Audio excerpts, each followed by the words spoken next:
ઉત્તર ગુજરાત પરંપરા અને પ્રગતિનો સંગમ. વડાપ્રધાન શ્રી નરેન્દ્રભાઈ મોદીના વિકસિત ભારત એટ 2047ના સંકલ્પને સિદ્ધ કરવા મુખ્યમંત્રી શ્રી ભૂપેન્દ્રભાઈ પટેલના વિકસિત ગુજરાત એટ 2047ના મિશનને વેગ આપવા ઉત્તર ગુજરાતની ધરતીને વધારે ઉન્નત બનાવવા તારીખ 9 અને 10 ઓક્ટોબરના રોજ મહેસાણામાં થવા જઈ રહી છે વાઇબ્રન્ટ ગુજરાત રિજનલ કોન્ફરન્સ.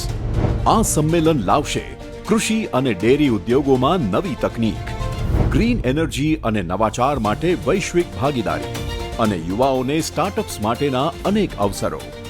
એટલે ઇન્વેસ્ટમેન્ટ આવશે, ઉદ્યોગો વધશે અને રોજગારના ખુલશે નવા દ્વાર.